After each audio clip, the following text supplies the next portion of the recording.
धन्य भाग्य हमारे आज भये शुभ दर्शन ऐसे सद्गुरु के। धन्य भाग्य हमारे आज भये श्री बोलिए सद्गुरु कबीर साहिब की जय। गुरु गोविंद की जय। आए संत भक्तों की जय। साहिब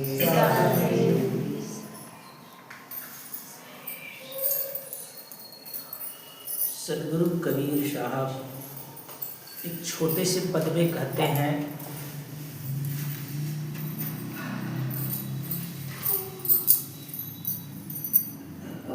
अवधू गगन मंडल घर कीजय, अमृत झरे सदा सुख उपजय, बंक नाल रस पीजय, मूल बांधि सर गगन समाना, सुषमन यो तन लागी, काम क्रोध दुई भया पलीता, तहाँ जोगिनी जागी, मनवा जाय गरीबे बैठा, मगन भय रस लागा, कहे कबीर जी संसार नाही, शब्द अनाहत बागा।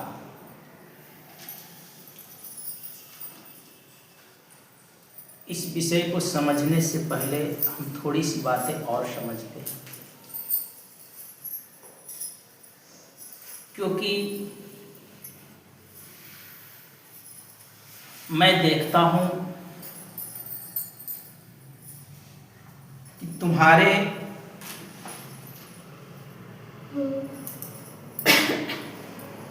भीतर, तुम्हारे और तुम्हारे सत्य के बीच में एक बहुत बड़ा पहाड़ खड़ा है, जो धुआं की तरह एक पतली रेखा है। वह विचारों की रेखा है, जिसके कारण ही तुम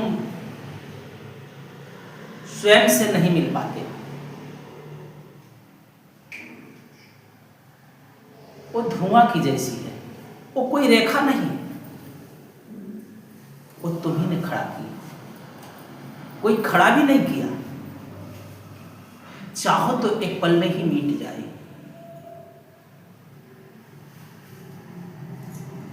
लेकिन वो विचार की रेखा पहाड़ की जैसी है, तुम्हें सत्य से कभी मिलने नहीं देता।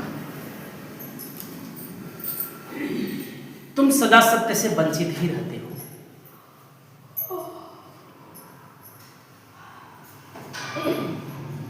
और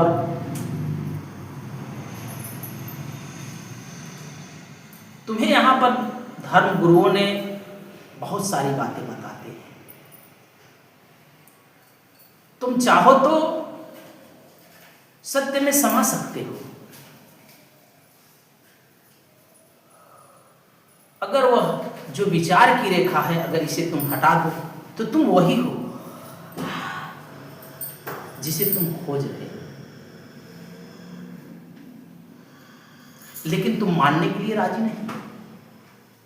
तुम मानते ही नहीं हो कि अपने को, कि मैं ब्रह्म हूं, मैं सत्य हूं, मैं परमात्मा का ही रूप। तुम ऐसा तुम नहीं मानते हो। जैसा तुम मानते हो तुम वैसा ही हो जाते हो। तुम सोचते हो कि मैं एक कीट हूं, तो कीट बन जाते हो। और जिसने जाना कि मैं ब्रह्म हूं, वो ब्रह्म के जैसा हो जाता है। लेकिन हम कभी मानते ही नहीं कि मैं हूं। इसलिए ऐरा गैरा तुम आदमी बनकर घूमते हो यहां पर। यही कारण है कि धर्म गुरुओं ने, तुम मंदिरों में जाते हो, मस्जिदों में जाते हो, गिरजाघर जाते हो, और धर्म गुरुओं के यहाँ पर बातें चलती रहती है।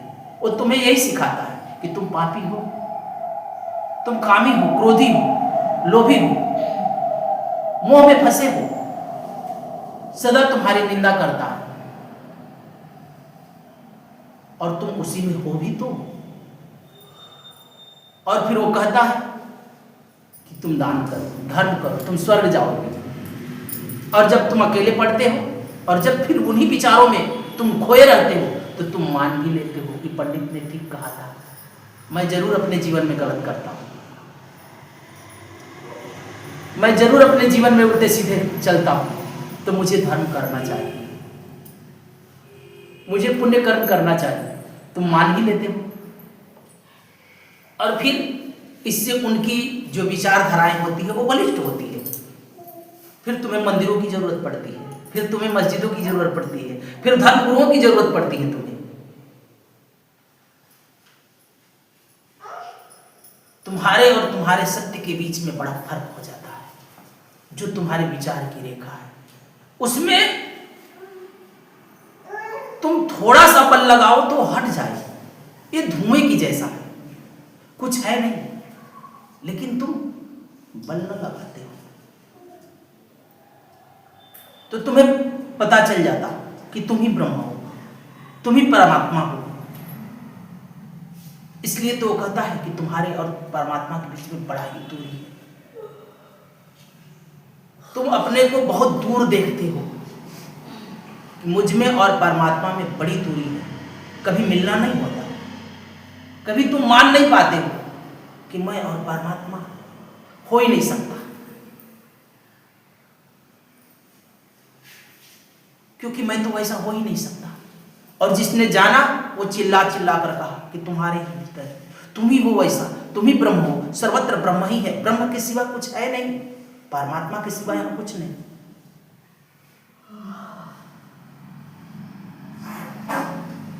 तो तुम अपने को पापी मान बैठे हो कि मुझसे तो कभी होगा नहीं, ऐसा नहीं मैं कर सकता। और तुम्हारी विचारें और बढ़ते जाती है, हटती ही नहीं कभी। और ना ही तुमने चेष्टा किया अपने भीतर में आने की कि मैं उस सत्य को जानूं, जान करके मैं वैसा हो जाऊं।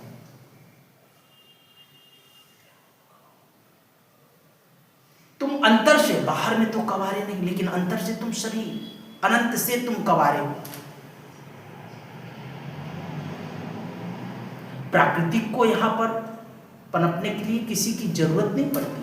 वह परमात्मा को देखते हो, नाना प्रकार के पेड़ पौधे जीव जंतु सभी पनप रहे हैं, तो सर्वत्र है। एक वृक्ष में भी वो ब्रह्म है, एक छोटे से पौधे में भी वो ब्रह्म समाया हुआ है। उसको किसी की जरूरत नहीं पड़ती, तुम्हें पड़ती है।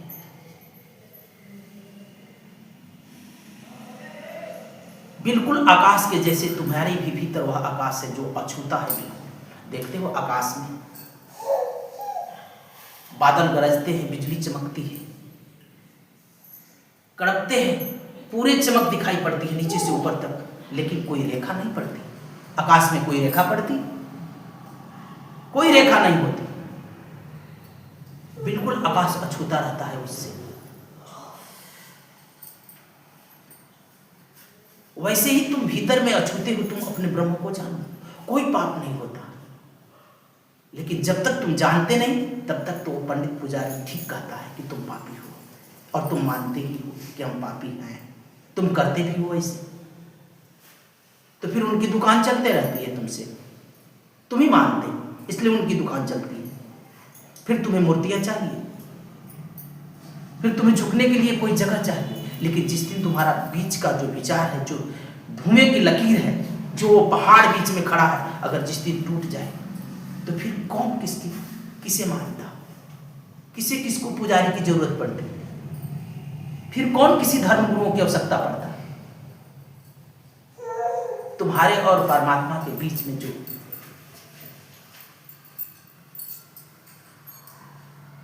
द्वंद्व पड़ी है, ये मिट जाए तो तुम तो वही हो गए। नदी प्रवेश कर जाए सागर में तो नदी रह जाती, सागर का रूप पकड़ लेती। लेकिन जो बहने की क्रिया है तुम्हारे भीतर, विचारों की क्रिया, यही तुमको दूरियां बना रखी है। तो तुम्हारे भीतर से देखते हो, आंख में एक छोटा सा कण पड़ जाता है तो तुम आंखें बंद कर लेते हो, बेचैन हो जाते हो, और बाहर का सभी दृश्य अंधेरा दिखाई पड़ने लगता है, सब कुछ अंधेरा दिखाई पड़ता है। तो जब तक तुम्हारे भीतर में वो विचार की रेखा है तब तक तो तुम मानते भी नहीं कि व्यक्ति और कोई ब्रह्म को जाने। इस जगत में और कोई संत होता, कोई परमात्मा होता, तुम्हें कभी ये बातें पचती ही नहीं। तुम सोच भी नहीं सकते कि यहां और कोई संत और कोई साधु, तुम मान भी नहीं सकते क्यों? क्योंकि तुम तो कुछ और में डूबे हो और तुम वैसा हो ना पाए। अन्य अन्य चीजों को तुम मान लेते हो, लोगों का अहंकार को तुम मान लेते हो कि वो व्यक्ति बड़ा बलवान है, बड़ा अमीर है, बड़ा साहसी है, ये तुम मान लेते हो। लेकिन उसके आगे को ये कह दे कि मैं परमात्मा हूं, तुमको ये बातें हजम ना हो। वो कहे कि मैं ब्रह्म को जानता हूं, फिर बातें हजम ना हो, तुम मानोगे ही नहीं। इतनी लड़ाई झगड़ा होती है, सभी के इतिहास लिखे गए, लेकिन संत और ऋषि मुनियों की पुराण होता नहीं है वैसा। वैसे ऐसे काल्पनिक कैसे ये मानते हो? तुम मानोगे ही नहीं कि कोई राम जैसा, कृष्ण जैसा, बुद्ध जैसा, महावीर जैसा कोई लोग पैदा हुआ होगा पृथ्वी पर, कोई कबीर आए होंगे ऐसा, ऐसी बातें कहने वाला। तुम मान ही नहीं सकते कि कोई यूसी आया होगा।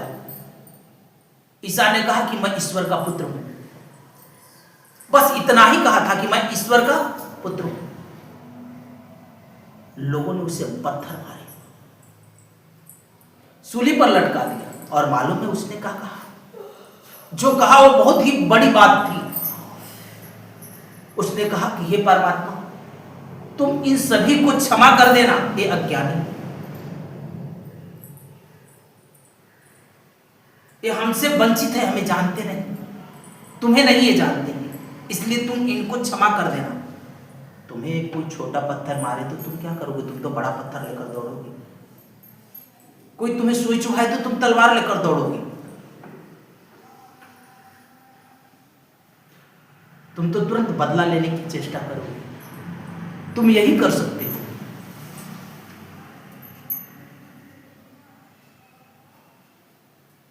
तुम इसके अलावा क्या कर सकते हो? वो छोटी सी विचार है तुम्हारे भीतर, और विचार तो वो तुम्हारा पहाड़ बन गया, पहाड़ के जैसा कि कभी तुम उसे लांघ ही नहीं सकते।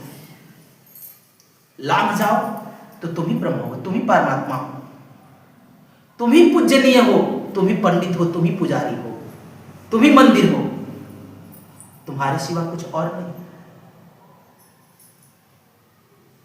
लेकिन हम कभी ऐसा नहीं करते।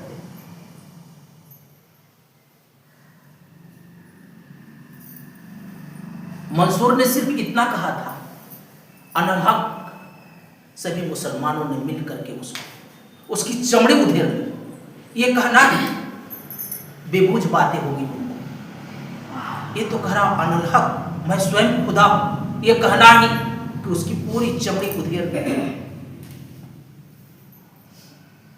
जबकि हिंदुओं के पुराणों में बहुत सारे ऋषि मुनियों ने कहा कि अहम ब्रह्मस्मि, वही बात उसने कही थी। और वो पौराणिक बातें, हम सोचते हैं वो पौराणिक है, आज थोड़ा ऐसा होता, आज ऐसे लोग नहीं होते हैं, हम यही मानकर चलते हैं सब। और यही कारण बस हम कभी अपने भीतर नहीं उतरते, ऐसा मान लेते हैं हम कि हम ऐसा नहीं हो सकते कभी, ये मान कर रखे हैं। बड़ी ही जटिल अपने को बना लिए हैं कि परमात्मा मिलता नहीं है, उसमें समाया नहीं जा सकता, उसमें प्रवेश नहीं किया जा सकता, हम मान लिए हैं। यही कारण है कि हम कभी प्रवेश नहीं करते।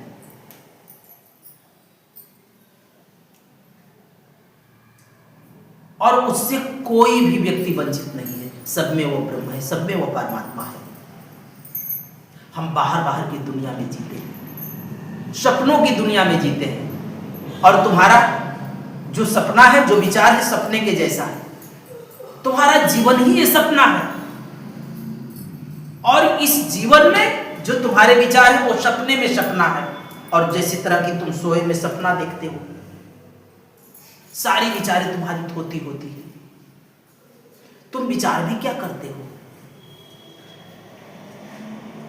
क्या कर लेते हो? विचार भी तुम्हारा वही चलता जिसका कोई 2 कौड़ी का भी कोई मोल नहीं होता, इसी पर तुम्हारी विचार होती है, जिसका कोई कीमत नहीं। तुम ही नहीं रहा तो तुम्हारे विचारों का, दीवारों का क्या होगा? बस तुम्हारी विचारें यही चलती है। सुबह उठना, काम धंधा कार्य करना, कल का काम, परसों का काम, नर्सों का काम, बच्चे का काम, दुकान का काम, परिवार का काम, यही तुम्हारी विचारें हैं। कौन से परिवार के बारे में तुम जानते हो? इससे पहले के परिवार याद है? इसके बाद का परिवार कौन बनेगा ये याद है? लेकिन उस पर विचारे तुम्हारे चलते रहते। इतना भी नहीं सोच सकते हो कि जो है बस है, लेकिन विचारों की क्या बात है? विचार की दीवार गिराते ही तुम उस गगन में प्रवेश कर जाते हो।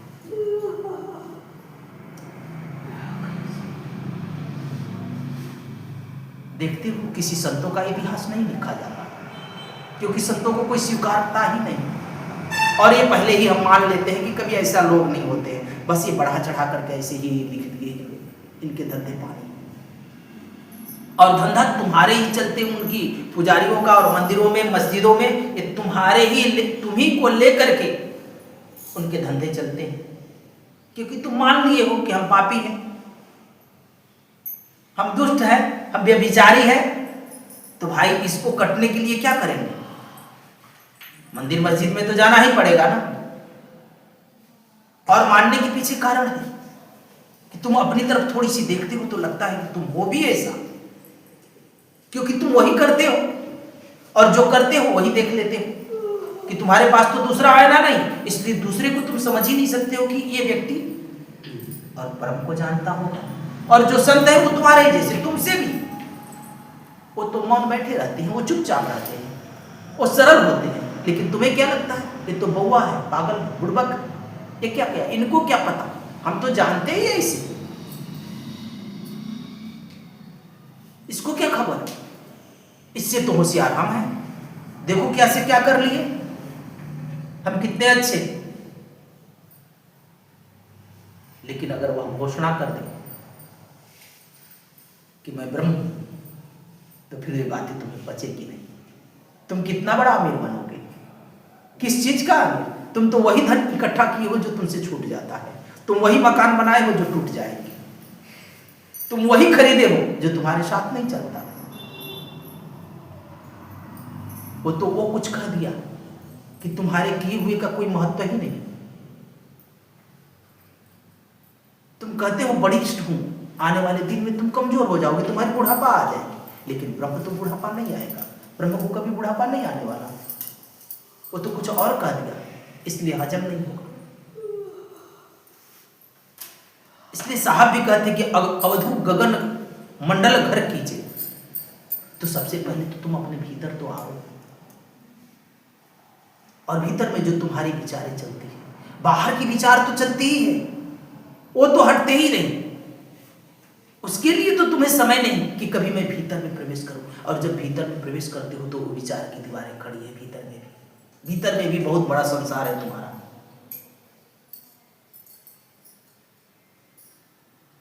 जब तक ये विचारें नहीं मिटती,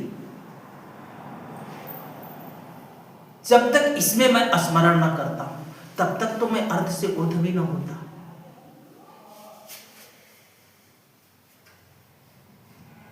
जब से हम अर्ध से, क्योंकि सबसे बड़ी बात है कि संसार उससे पलटकर अपनी तरफ जब स्वयं में ना आया, और इसमें बड़ी संसार, इसके विचारों को जब तक मैंने नहीं हटाया, थोड़ा सा मन लगाते ही हट जाता,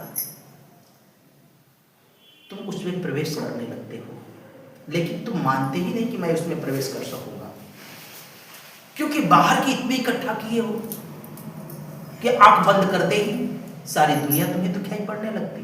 जो बाहर में थे वही पलट करके तुम्हें भीतर में दिखाई पड़ने लगे। जहां जहां तुम अपने विचारों को डाले वही वही आने लगे तुम्हारे भीतर।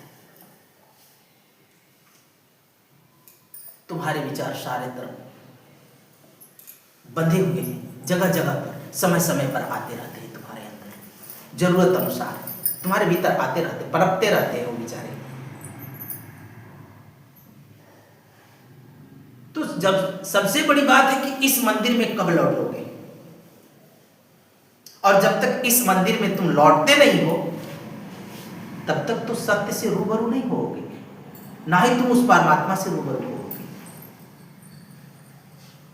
तब तक तुम ही कहते रहोगे कि परमात्मा जैसी, ईश्वर जैसी, भगवान जैसी, ब्रह्म जैसी बातें सारी झूठी है, क्योंकि तुमने जाना नहीं इसलिए झूठा है, और इसलिए तुम झूठे में जीते हो।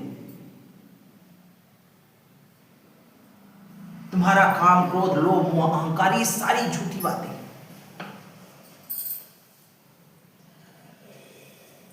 और झूठे को मिटाने के लिए झूठी ही मंत्र दी जाती, झूठे ही युक्ति दिया कि तुम दान करो और तुम्हें स्वर्ग मिलेगा, तुम्हारा पाप कटेगा, हवन करो, जप करो, योग करो। तुम करते भी, तुम मान भी लेते हो, गंगा स्नान कर लो पाप धुल जाएंगे। सरलता से सहज उपाय है, सरल तरीका है। क्योंकि इसमें से एक विचार की दीवार, विचार की पहाड़, जो पत्ती एकदम धुएं की जैसी है, उसमें कोई बल नहीं लगाना पड़ता, थोड़ा सा बल, थोड़ी सी समझ कि तुम उसमें प्रवेश करने लगो। और कहते हैं कि जब तक तुम उस गगन मंडल में नहीं घर करोगे, इसलिए साहब कहते हैं कि अवधू गगन मंडल घर कीजिए, उस गगन मंडल में तुम अपना घर बनाओ। अमृत झरे सदा सुख उपजे, बंक नाल रस पीजे। कहते कि सदा अमृत बरसता है, तुम उन विचारों को हटाओ और अपने घर में प्रवेश करो, अमृतत्व को पियो, तभी तुम अमर होगे। शरीर तो अमर नहीं होता, क्योंकि सदगुरु कहते हैं कि जीव सोई जो जुग जुग जीवे, मरने की बात नहीं कहते, उत्पत्ति परलय माही। और जुग जुग तो तभी जियोगे जब अमृतत्व को ले और तुम्हारे भीतर वो अमृतत्व है। तो सबसे पहले तो मैं उस घर में प्रवेश करूं, और जब घर में प्रवेश करता हूं तभी वो अमृत का पान कर सकता हूं, अन्यथा जीव का प्रलय हो जाता। मनुष्य यहां पानी के बुल्ले की तरह है, यहां आता और एक क्षण में मिटता है।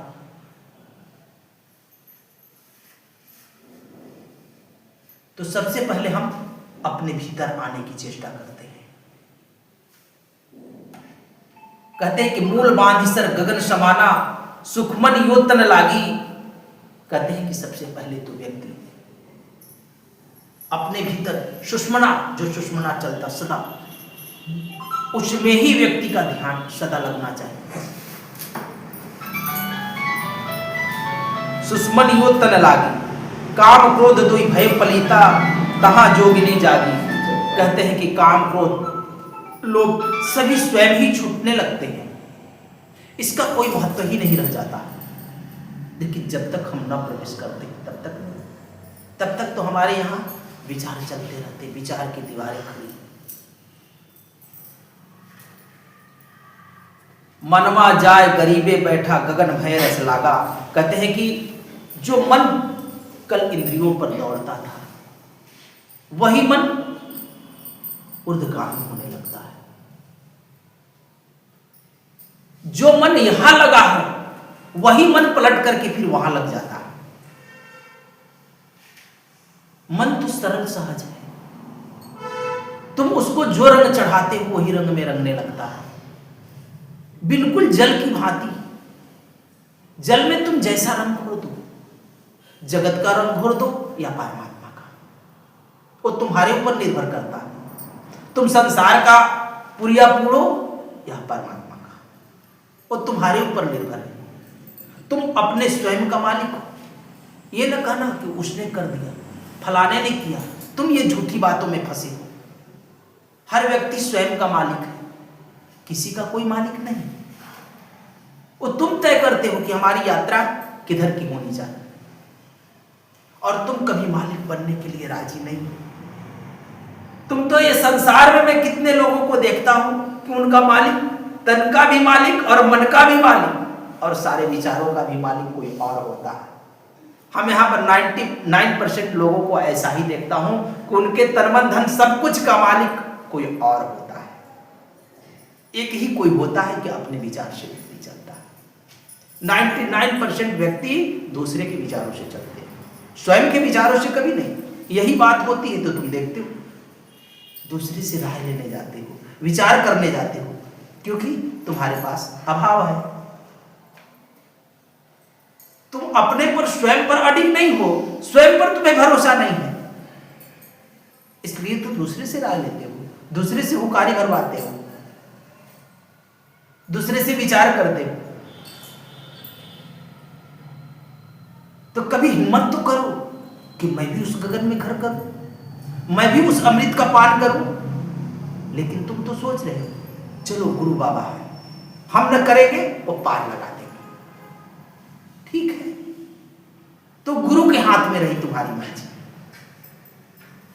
गुरु जब चाहे तब उठाकर फेंक दे तुम्हें, गुरु जब चाहे तब बैठाए।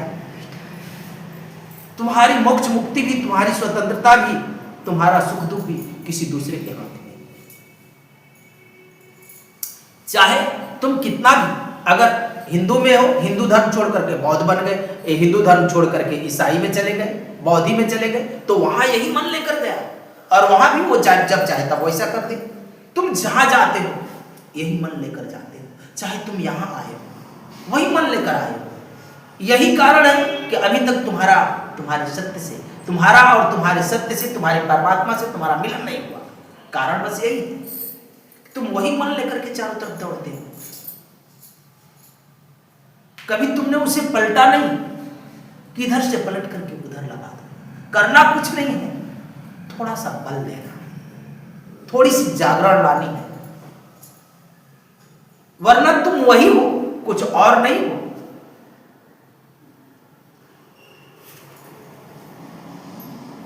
और जब तक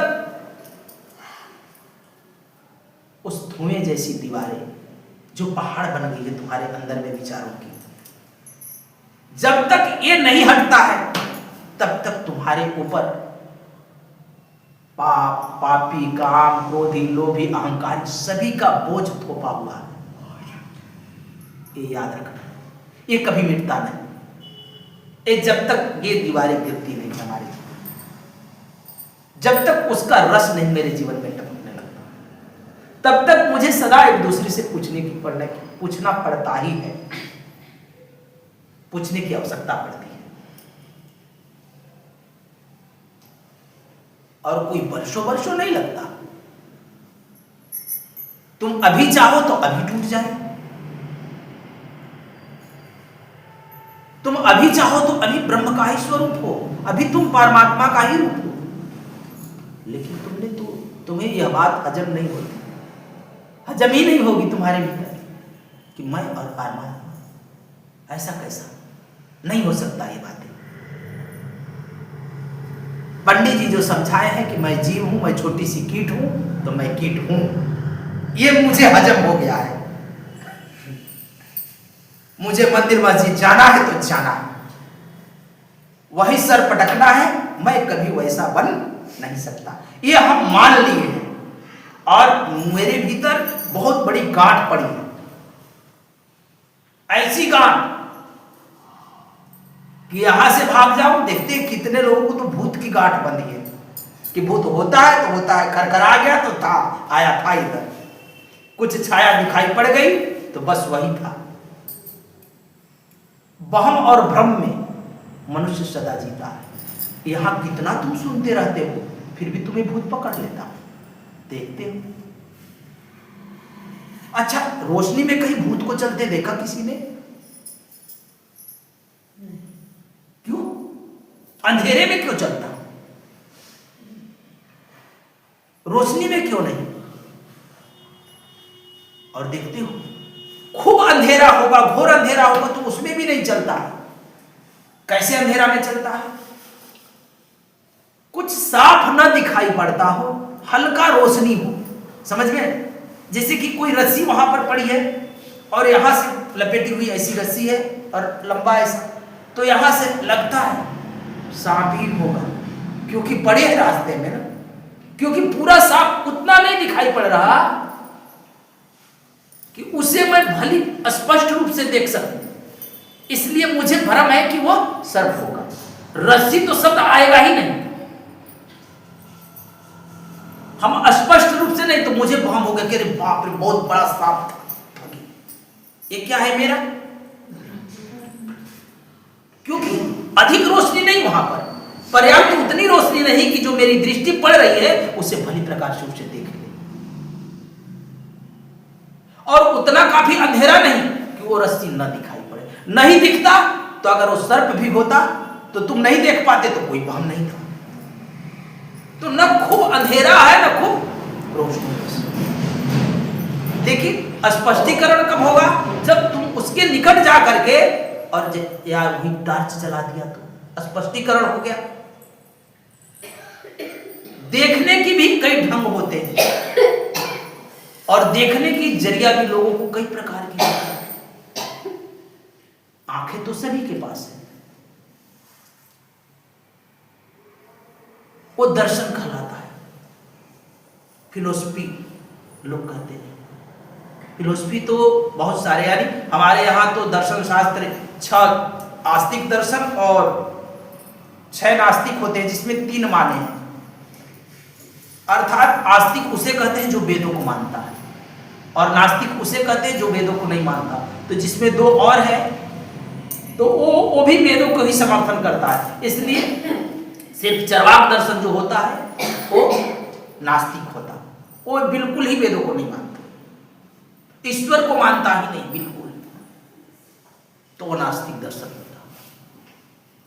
तो हम भी देखते हैं कि देखने में भी हमें कितनी फर्क पड़ती है, या जो वस्तु है उसे हम भली प्रकार से नहीं देख सकते, इसलिए हमारी माइंड कुछ और कह रही है कि वो सर्प है, ये पाम है। लेकिन निकट जाकर देखे तो रस्सी, तो भ्रम क्या हुआ? टूटा। वैसे ही कभी हमने ये जानने की चेष्टा ही नहीं किया कि पापी कैसे, अहंकारी कैसे, लोभी कैसे, क्रोधी कैसे, कहां है भीतर में। कभी तुमने प्रवेश नहीं किया, बाहर से भी नहीं तोड़ा और भीतर में तो विचारे तुम्हारे चल रहे हैं।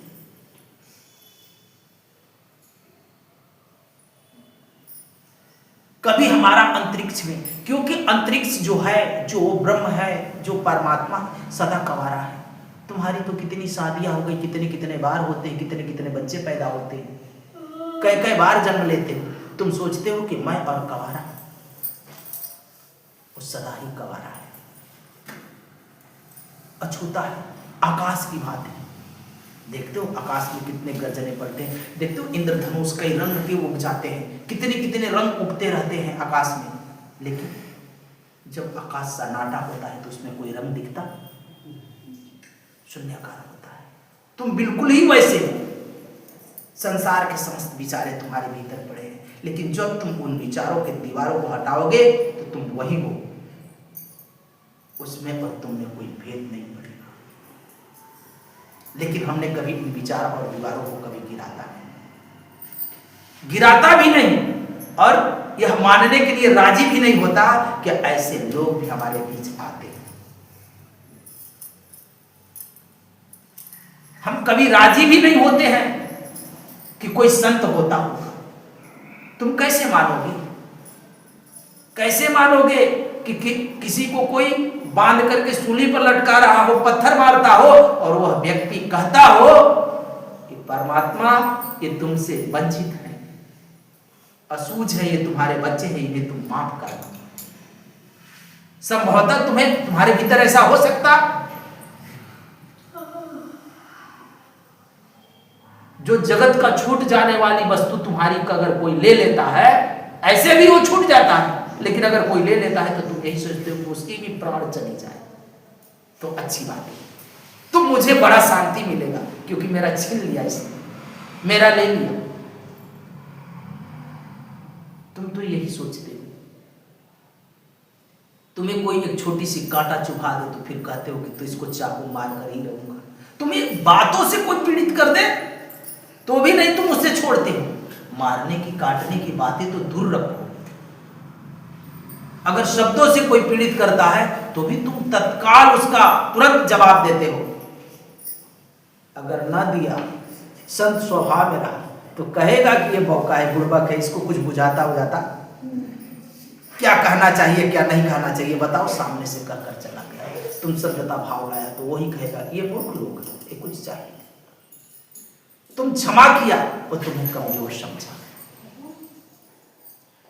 तुम क्षमा किया, कहा कि जाने दो, अनजान है। ऐसा तुम सोचोगे तो वो क्या समझता है, ये मूर्ख है, ये कमजोर है, ये कुछ करेगा नहीं। दुनिया ही ऐसी बन गई, तो फिर तुम करोगे क्या? इसलिए बाहर में कितना उथल पुथल तुम करो, अंतर की दीवारों को तोड़ो। अंतर में जो तुम्हारा विचारों का पहाड़ है, इसको तोड़ो।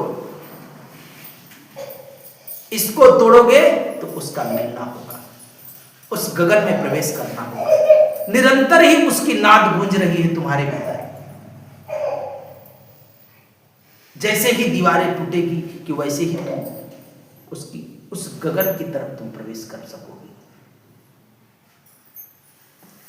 इसलिए साहब कहते हैं कि कहे कबीर जिए संसार नहीं, कहते हैं कि इस अंतर में, अपनी जीवात्मा में, अपने भीतर में ऐसी यानी किसी प्रकार का शंका मत करो। जिए संसार नाही शब्द अनाहद बागा, कहते हैं कि जहां वहां गर्जना उठ रही है तुम वहां पहुंचो। पहले अपने गगन में घर तो करो। निरंतर ही अमृत बरस रहा है,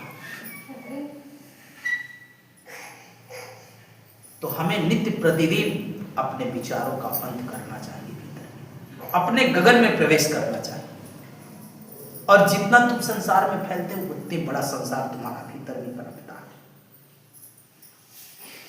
बाहर फैले ठीक है, अंतर न फैले, ये सबसे बड़ी बात है। बाहर में कितना फैलाओ, धन आ रहा तो उसका सदुपयोग करो। मैं कभी नहीं कह रहा कि नहीं वो छोड़ देना चाहिए, दुकानदारी बंद कर देना चाहिए, ये बातें नहीं कर रहा। अच्छा तुम कैसे करते हो? कब सारा काम कर लूंगा, समय मिलेगा तो भगवान का भज लूंगा। अच्छा संत क्या करता है, उसको भजने से मुझे समय मिल जाएगा तो जगत का काम कर लूंगा। तुम्हें में उसमें यही फर्क है। तुम कहते हो टाइम मिलेगा तो जाऊंगा सत्संग में, वो कहता है कि सत्संग से फुर्सत मिलेगा तब तुझे देखूंगा। दुनिया तो आना जाना मिलना, सुख दुख यहाँ लगा ही हुआ है, शरीरों पर पीड़ा। तो पहले ये देख लूंगा, बाद में तुझे देखूंगा। तुम भी सोचोगे कि ये लोग कैसे होते हैं। हम तो बहुतों को इसमें से उठकर भागते देखा हूं। यहां से बहुतों को कोई काम पड़ जाता, फोन आया, हाँ ऐसी बातें हैं, ये सत्संग छूटा यहां से और यो घर की तरफ। इससे बड़ा कार्य क्या हो गया? मृत्यु हो गई किसी की, वो किसी की नहीं हुई है, वो तुम्हारी ही हुई है। तुम जा करके कोई जीवित थोड़ा करोगे, वो विदा हो गए, जो करना था वो कर लिया, जो होना था वो हुआ।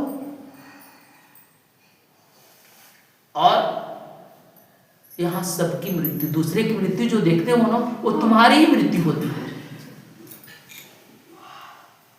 और ये कब समझ में आएगी? जब तुम्हारे बीच की दीवारें टूटेगी, जो परमात्मा और तुम्हारे बीच की जो दीवारें हैं, जिस दिन ये गिर जाएगी, उस दिन जब तुम वही होगे, उस दिन तुझे समझ में आएगी कि यहां कोई नहीं मरता, मैं ही रोज मरता हूं। तभी समझ में आएगी कि तुम ही सभी में रहते हो, कोई और नहीं रहता। तेरा मेरा का भेद कब तक? जब तक मटके में पानी है। देखते हो, मटके का होने से ही लगता है कि मटके का जल अलग है और सागर का जल अलग है, लेकिन मटका फूट जाए तो ये भेद ही मिट जाता। और भेद इसीलिए खड़ा है कि तुम्हारे विचारों के कारण। तो फिर तुम्हारी शरीर की मान्यता भी खत्म हो जाती है। लेकिन हम कभी कोशिश नहीं करते। हम तो मान लिए हैं, जो एकदम जबरदस्त गांठ पर डाल लिए हैं कि हमारे मंदिर ही ठीक है, मस्जिद ही ठीक है, धर्मगुरु ही ठीक है। लेकिन सदगुरु ये बातें नहीं कहता। सदगुरु तो यही कहेगा कि मटका फोड़ डाल, विचार तोड़ डाल, ये दीवारें तोड़ डाल, तू खुद उसके जैसा बन। वो तो नहीं कहेगा कि तुम मेरे पास रोज आते रहो, उसको क्या पता। हाँ, जब तक तुम्हारे भीतर है तब तक, जब तक टूटता नहीं तब तक जाते रहो। टूट जाए तो फिर आने की कोई जरूरत नहीं, फिर क्या लेना देना, फिर उसको बुलाने की जरूरत नहीं पड़ती और तुम्हें आने की भी जरूरत नहीं पड़ती। अब जिनकी नहीं टूटी उनके अंदर बल देने की जरूरत है उसे।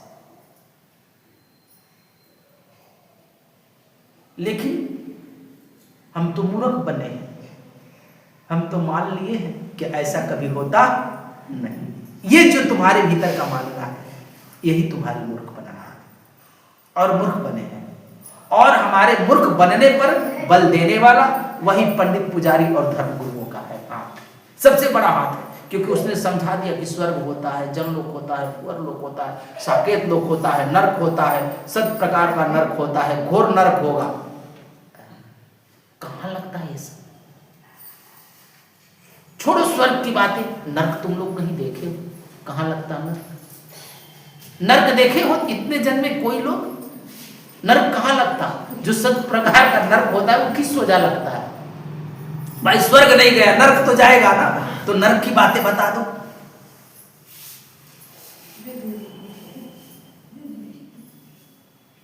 नहीं लगता नरक, नहीं मालूम, नहीं मालूम। जिस क्षण तुम्हारे भीतर काम, क्रोध, लोभ, मोह, अहंकार उठते हैं उसी क्षण तुम नरक में होते हो, कभी और नहीं नरक होते हो। ये सब जब तक तुम इसमें जीते हो उतने समय में तुम नरक में होते हो। और जब तक तुम्हारे अंदर दया, क्षमा, शील, संतोष, धैर्य होता है, करुणा होती है, प्रेम होता है, उसी समय में तुम स्वर्ग में होते हो। दिन भर में 24 घंटे में कई बार व्यक्ति नरक में जाता है और कई बार स्वर्ग में जाता है।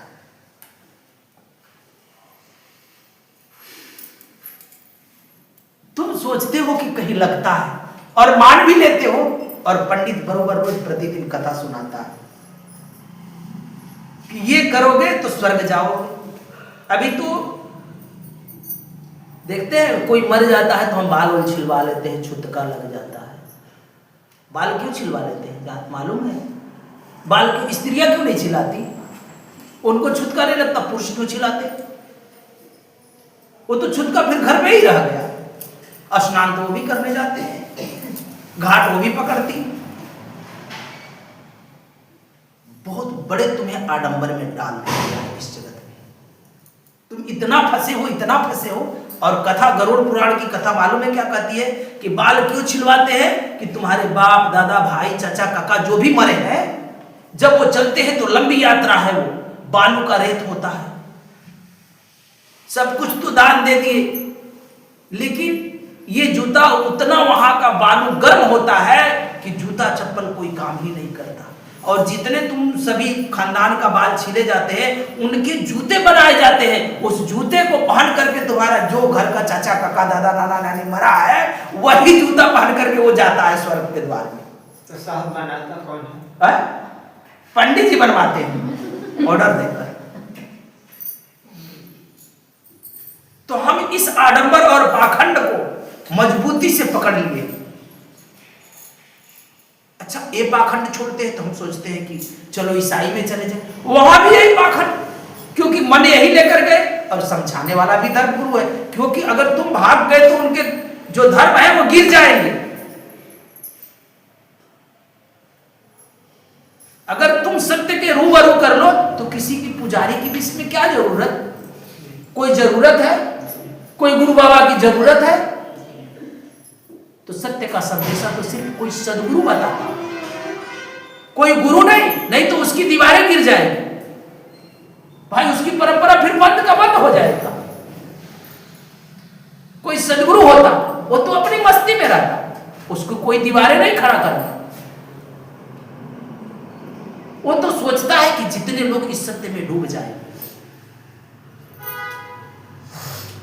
उसको दीवार खड़ा करने की जरूरत ही नहीं पड़ती है, क्यों परंपरा चलाना है। इतने कम चल रहे हैं, इतने पाखंड में जीव पड़े हैं, कम पड़े हैं कि और पाखंड खड़ा करना, किस लिए खड़ा करना? अरे इतने जन्म में अगर 10 लोग भी इस दीवार को तोड़ दिया तो जानो कि बहुत कुछ। कबीर पूरी जिंदगी कहते रहे, पूरे जीवन 120 वर्ष जिए और आखिरी सांस तक उन्होंने उपदेश देते रहा, लेकिन उतने में सिर्फ 4 ही शिष्य बने। ऐसे तो 40,000 शिष्य बने उनके, लेकिन शिष्य जो बने चेला बने थे, चैला बने थे, चेला नहीं बने थे। लेकिन 4 का नाम आया, बाकी का तो सब मटिया मेट हो गया। उतने में उतना, अब तुम तो इतना तो काफी, जरूरत ही क्या है? कोई जरूरत है? लेकिन तुम अपने विचारों की दीवार तो तोड़ो, उस गगन में प्रवेश तो करो, उस अमृत को तो चखो। जिस दिन तुम चखे उसी दिन से वो पनपने शुरू हो जाएंगे, तुम अपने घर लौट जाओगे। कोई बड़ी बात नहीं, थोड़ी सी बात, थोड़ी सी चेष्टा किया कि कोई विचार नहीं। विचार कब चलते? जब तुम्हें बेहोशी चेखता है। जैसे तुम्हें ख्याल आता है कि मेरे भीतर विचार आ रहा, उस क्षण विचार होता क्या? ख्याल आते ही विचार चला जाता, और जो ख्याल आने से विचार जाता उस ख्याल में ही अपना क्या होश को जगा लो। देखते हो माचिस की चिंगारी एक बार मारते तो फुर्द जल जाता है, देखते हो थोड़ी सी में जलता है तो धीरे धीरे उसको जला लेता। वो जो थोड़ी सी होश आती है वो तुम्हारी चिंगारी है कि अरे मैं तो बैठा था, मेरे अंदर विचार आ रहा था। जो ये होश आया उसी होश को ठहरा लो, ज्यादा कुछ और नहीं करना। ये दीवारें, और रोज रोज के प्रयत्न से एक दिन ये दीवारें गिर जाएगी विचार की। जो बहुत बड़ा पहाड़ दिख रहा तुम्हें, ये बहुत बड़ा पहाड़ नहीं। हम मुंबई में जाते हैं, बहुत सारे लोग भी मिलते हैं, तो एक दो लोग ऐसे मिलते हैं जो कहते हैं कि साहब मेरे भीतर की विचारें नहीं जाती। फिर पता जिस क्षण होता है तुम्हें कि मेरे भीतर विचार चल रहे हैं, तो जो वो होश का जो माचिस जला, उस होश को सदा जला लो। देखते हो माचिस कई बार जलाते हो, अगर हवा बहती तो बुझ जाती है ना। तुम स्थिरता लाते हो कि ऐसे सरलता से जला, तो बड़ी बड़ी आगे जलने लगती है। तो वैसे ही थोड़ी सी होश आज जगे है तो कल जगे है, एक दिन ऐसे होश जगेगी कि पूरे विचार की, जो धुआं की विचार है धुएं की जैसी है, जिसे तुम पहाड़ समझ बैठे हो, वो तुरंत ही गिर जाएगी। प्रेम से बोलिए सद्गुरुदेव की जय।